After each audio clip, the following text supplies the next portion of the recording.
on the open road with friends. No traffic and clear skies make for smooth sailing. In these conditions, it would be easy to zone out. Too easy. Suddenly, your car is filling with cold, dark water. In seconds, you could be drowning behind the wheel.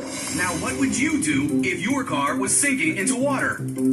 Would you A, call 911 immediately, B, roll down your window and climb out, or C, open the door and swim to safety? The choice is yours, but if you don't want to become one of the nearly 400 people a year who drown in their vehicles, you need to know more about the situation you're in.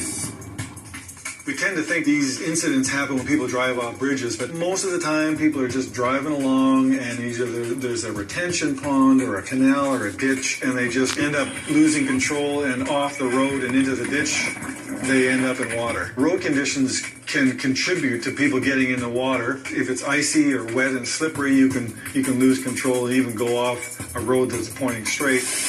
Anytime your car goes into the water, especially if it goes upside down, that's going to be a very disorienting experience for you.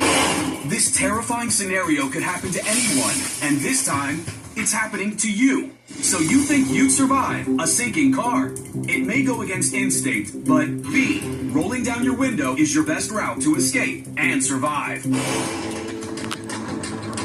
When the car first hits the surface of the water, especially if it's upright, there may be a period of time where the car floats. That's the time to get out of the car. That's the time to get the windows rolled down, get the seatbelts undone, help anybody else who needs help in the vehicle, and get safely to the surface. Contrary to popular belief, much of the car's electrical system will work even when it's underwater. The battery will not short out. You will still have at least 10 seconds and maybe even up to a minute in which those electric windows will work. Your best option if you find your vehicle's in the water to get the windows rolled down as quickly as you can or break them out. If you don't have a tool available, if you can get the window rolled down a few inches, it will be easier to bend and break the glass.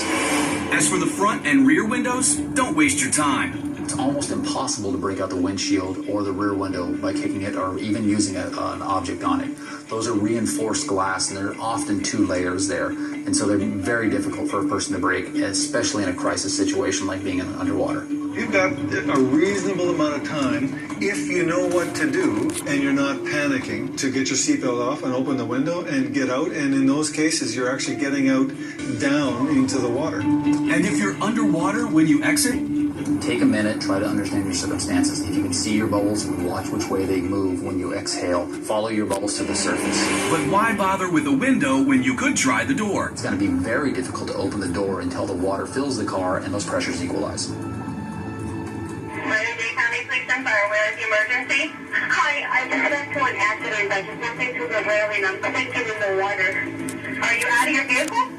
No, not yet. Wouldn't 911 be able to offer help? This is not the time to call 911. You've got precious few seconds. Taking time to make a phone call, letting that connect to the local law enforcement office, hoping your cell phone has a signal. These aren't problems you need to deal with when you find that your car is in the water. You have about 1 minute while you're still able to open that window, and any call you make to 911 is going to take well more than a minute to accomplish anything. The reality is, this is one of those emergencies where you are responsible for your own survival. Hang on! Hang on!